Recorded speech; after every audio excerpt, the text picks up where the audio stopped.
pessoal, João Vitor Wrobleski, estudante de Psicologia. Sejam todos bem-vindos ao canal Filosofia da Psique e hoje vamos falar um pouco sobre a arte como defesa do ego ou defesa do eu.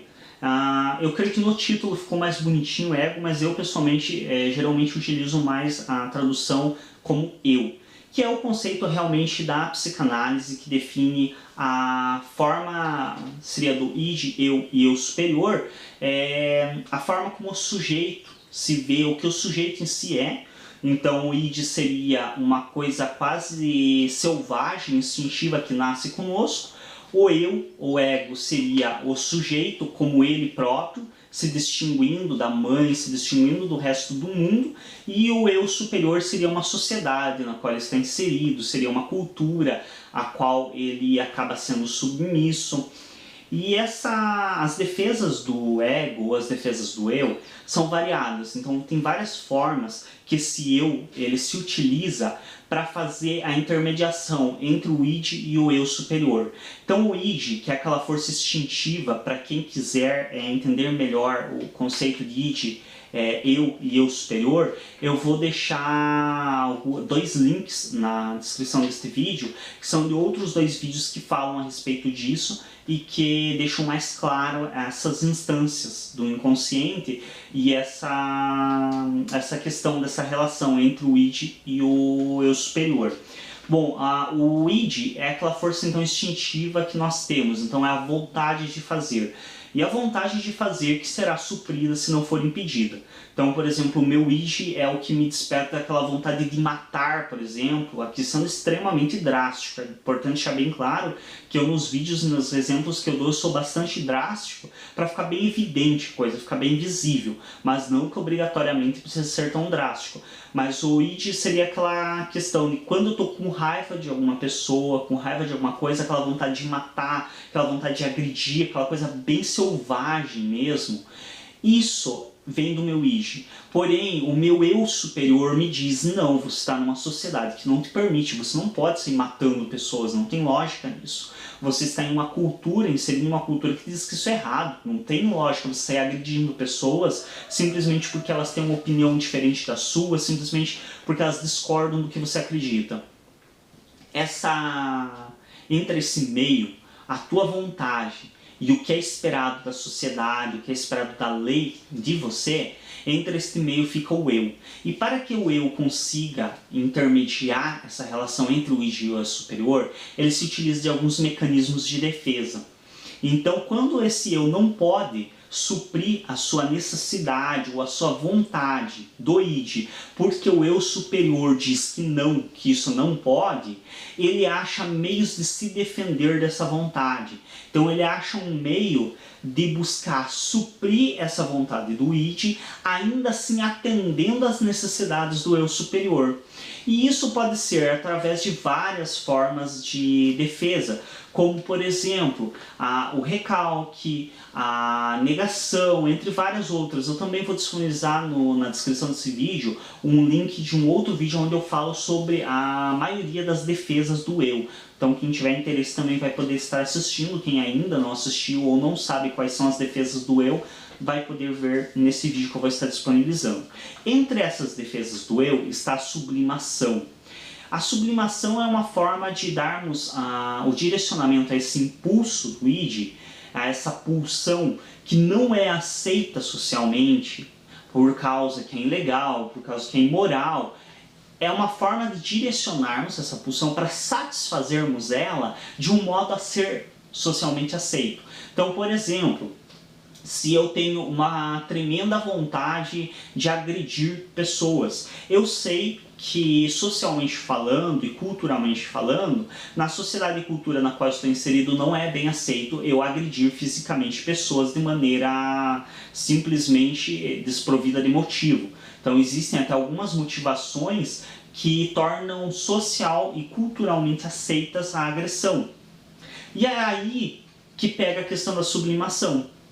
Então, quando eu entendo que existem formas de eu agredir outro sujeito que são socialmente e culturalmente aceitas, eu consigo me apegar a isso para realizar essa pulsão no meu id. Então, por exemplo, eu tenho essa vontade intensa de agredir pessoas, mas eu sei que se eu sair na rua dando soco em pessoas estranhas, possivelmente eu vou acabar preso ou vou acabar sofrendo uma das tantas outras represálias da sociedade na qual estou inserido. Porém, se eu for para um ringue, para um octógono, e eu agredir outro sujeito que está ali com a mesma finalidade que eu sei que minimamente eu vou ser socialmente e culturalmente aceito. Podem sim existir indivíduos na minha cultura que ainda assim vão repudiar esse ato meu. Mas a cultura em si, de um modo geral, a sociedade em si, de um modo geral, ela vai aceitar esse ato. Ela vai considerar esse ato aceitável. E, inclusive, muitas vezes ela vai gostar desse ato e vai me incentivar. Então, não são poucas as pessoas que incentivam a prática de esportes de luta, como, por exemplo, luta livre, judô, taekwondo, tantas outras, não vou estar citando uma por uma aqui. Nem tem lógica fazer isso, mas sabemos que existem várias lutas, esportes, que são socialmente aceitos. E aí eu me utilizo dessa sublimação, ou seja, eu me utilizo disso que é socialmente aceito para manifestar ou para satisfazer uma pulsão que eu tenho do meu id. Entre essas formas de manifestação socialmente aceitas está a arte. E a arte é uma das coisas mais utilizadas para satisfazer as pulsões de maneira socialmente aceita. E isso nós já vemos, essa questão da sublimação em relação à arte, desde o texto do Freud, por exemplo, o texto onde ele fala de Leonardo da Vinci. Então existe uma obra do Freud, onde ele fala sobre o Leonardo da Vinci. Ela está no volume 9 da Companhia das Letras. Não me recordo de cabeça, mas é para estar no volume 10, alguma coisa por aí, da Imago. Nessa obra, onde o Freud fala a respeito do Leonardo da Vinci, ele justamente fala como que o Leonardo da Vinci ele sublimou muitos dos seus sentimentos e direcionou isso para a arte, direcionou isso para a pintura de quadros, direcionou isso, por exemplo, para os seus inventos, para a sua realização de experimentos. Então, nisso, já o Freud nos deixava claro a influência da arte como uma defesa do eu através da sublimação de sentimentos. Então, essa é só um dos exemplos. E aí a gente tem várias formas aí de utilização da arte como uma defesa do ego ou como uma sublimação do que se deseja fazer e não é socialmente aceito de outra maneira. Por exemplo, críticas sociais e críticas políticas ou críticas religiosas. A gente sabe que se fizermos declaradamente, aí entra também o xiste um pouco, aquela questão de falar brincando o que se pensa, que o próprio Freud nos dizia, né, que brincando pode-se dizer tudo, inclusive a verdade. Sabemos que se fizermos críticas políticas, críticas religiosas, abertamente, de maneira discursiva, como é o caso deste vídeo, por exemplo, as represálias em geral são muito maiores do que se fizermos essas críticas de forma poética, se fizermos essas críticas em música, se fizermos essas críticas em arte teatral, por exemplo. Então aí também entra uma das formas da defesa do ego de manifestar o que é seu pensamento sem ser tão punido socialmente falando. Então, por mais que ele receba algumas represálias, em geral são muito menores do que se ele falasse isso de maneira discursiva, se ele falasse isso em uma conversa coloquial. Então, quando ele faz isso, por exemplo, no próprio xiste, em tom de brincadeira. Então, quando ele faz isso, por exemplo, em uma piada, faz piadas do governo, geralmente isso é muito mais socialmente aceito do que se ele chegar e falar declaradamente, de maneira discursiva, a respeito do governo. Então existem várias formas, por exemplo, críticas religiosas. Se eu fizer críticas religiosas de maneira discursiva, a chance de eu ser muito criticado por isso é grande. Já se eu fizer essas críticas religiosas em tom de piada, ou por exemplo, se eu fizer essas críticas religiosas em forma de arte teatral, como por exemplo o Inferno de Dante, ou como por exemplo o Hermanoteu na Terra de Godard, que é uma peça teatral que esteve aí há algum tempo pelos Melhores do Mundo, a Companhia Teatral Melhores do Mundo. Ali a gente vê inúmeras críticas religiosas e que geralmente são muito mais aceitas mesmo pelas pessoas que acreditam na religião, que em outro ambiente pessoas criticariam ferrenhamente se você emitisse uma opinião dessas. Assistindo essa opinião expressa em forma teatral, essas pessoas não somente desenvolvem uma tolerância a essas críticas, como muitas vezes inclusive aplaudem.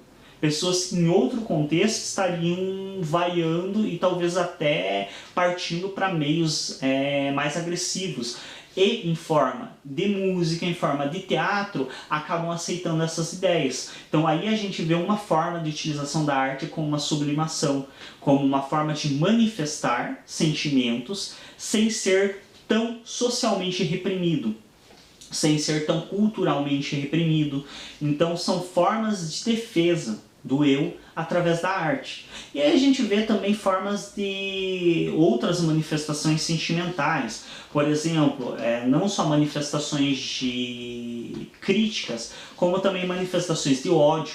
Por exemplo, pessoas que escrevem poesias altamente revoltadas, poesias que são claramente manifestações de ódio contra outra pessoa ou contra outras pessoas, contra uma sociedade em geral, e que são socialmente aceitas, justamente por se tratar de arte. Então, pessoas que fazem, por exemplo, se utilizam da arte teatral para, por exemplo, também manifestar sentimentos de vontade, por exemplo, de matar outra pessoa.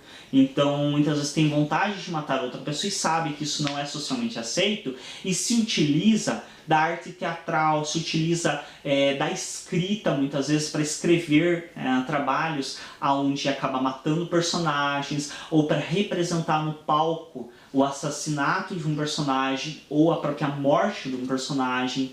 Então aí a gente vê formas de se exercer a arte como uma defesa do eu.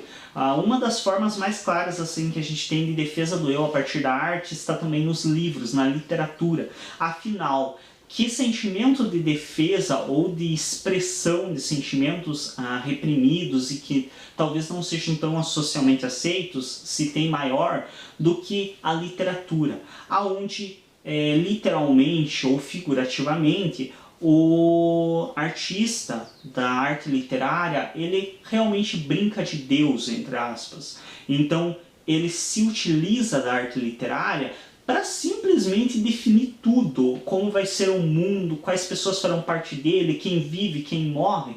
Isso é uma clara expressão de um controle sobre algo que talvez ele não consiga ter esse controle na vida dele e ele deseja esse controle. Então isso acaba sendo uma certa também defesa do eu de controlar na literatura coisas que na sua vida cotidiana ele não tem como controlar. Então muitas vezes, por exemplo, a morte de personagens que representam coisas da vida dele que ele não tem como matar, ou então a própria criação de personagens que representam uma manifestação de vida de um lado da vida cotidiana dele que ele não tem como manifestar, porque não seria socialmente aceito. E isso tudo a gente vê esse tipo de manifestação na arte. Bom, outra forma que a gente vê os próprios quadros, além de serem uma forma de sublimação de sentimentos, também pode ser uma forma de o artista ele retratar um mundo que ele tem por ideal. Então no quadro, se não retratar um mundo fora do real, um mundo que não existe, como a gente vê alguns artistas fazendo, que fogem à realidade, você não somente pode manifestar um mundo que você considera como o mais perfeito deste modo, como você pode fazer recortes do mundo, o que também é possível na fotografia. Então a arte da pintura em tela ou da fotografia, ela tanto pode retratar um mundo que não existe, entre aspas, na realidade, como ela pode fazer um recorte de uma área específica do mundo que te agrada. Então, por exemplo, eu posso pegar uma cidade e pintar exatamente aquela rua que me agrada, aquela rua que me faz feliz, aquela rua que é a minha visão ideal de cidade. Eu não preciso no meu quadro ou na minha fotografia retratar as outras ruas em volta que tem miséria, que tem pobreza. Não, eu posso retratar só aquela rua, que é tida no meu entendimento como mais perfeita. Ou o inverso, eu posso me utilizar justamente dessa fotografia ou desse quadro, como tantos artistas fazem, justamente para retratar aquela rua que tem pobreza, que tem miséria, porque é a minha forma de trabalhar com o meu sentimento de revolta pelaquilo. Então isso cabe totalmente dentro do conceito psicanalítico de sublimação. E a arte é a manifestação mais clara existente de sublimação dos nossos sentimentos. E isso pode ser manifestado de várias formas. Outra coisa interessante é que, por exemplo, a arte também pode ser uma forma de organizar o que eu sinto. Então muitas pessoas elas têm dificuldade em organizar apenas mentalmente os seus sentimentos, as suas angústias ou até mesmo os sentimentos de felicidade. E na arte essas pessoas elas encontram uma forma de organizar esses sentimentos. Então na poesia, na literatura, na representação teatral, no quadro, na fotografia, elas encontram uma forma de organizar as suas ideias e de estabelecer nexos entre as suas ideias. Então isso é muito interessante também. Além de que, como já diria o próprio Schopenhauer nas suas obras, a arte ela também elimina muitas vezes a nossa necessidade, a nossa vontade. Então o Schopenhauer ele foi um dos que estabeleceu níveis de arte que promovem a saciedade ou a falta de desejo. Então Schopenhauer ele dizia que a arte é uma das formas que o ser humano ele tem de não desejar e de não ter vontade e automaticamente ou sublimar essa vontade e automaticamente não ter a angústia, toda a angústia gerada por ir em busca dessa vontade. É uma coisa também interessante das obras aí do Schopenhauer que também nos trazem, de certo modo, essa visão posterior psicanalítica da arte como uma sublimação. Deixa eu ver se eu anotei alguma coisa a mais aqui para falar a respeito. Então a arte, de maneira geral, ela pode ser uma forma de manifestar sentimentos confusos que temos dificuldades para organizar, ou ela pode simplesmente também ser uma forma de manifestar sentimentos reprimidos que de outra maneira não seriam socialmente aceitos e que pode ser manifestada pela arte ou por outras formas de expressão. Muitas delas também são consideradas como arte. Então a própria luta que eu mencionei no começo, por muitos é considerada como uma arte, uma forma de arte. Não é à toa que algumas das lutas aí levam ao nome de artes marciais. Então também é considerada uma forma de expressão artística. É isso, espero que tenha deixado um pouco mais claro essa questão da arte como uma forma de defesa do eu. Se você ainda não é inscrito no canal, se inscreva, clique em gostei nos nossos vídeos, comentem, desde que comentários respeitosos, claro, qualquer comentário desrespeitoso será excluído, então será uma perca de tempo você fazer comentários desrespeitosos, porque eu estou constantemente conferindo, respondendo os comentários dos usuários do canal, e por respeito a todos os usuários que não entram nos vídeos para ficar vendo palavras de baixo nível, eu deleto qualquer comentário que seja desrespeitoso, visando o conforto dos nossos usuários. Obrigado a todos que seguem o canal, agradecer aos mais de 1.750 inscritos já no canal. Se você ainda não é inscrito, se inscreva e participe desse trabalho conosco. Obrigado a todos pela atenção e até um próximo vídeo.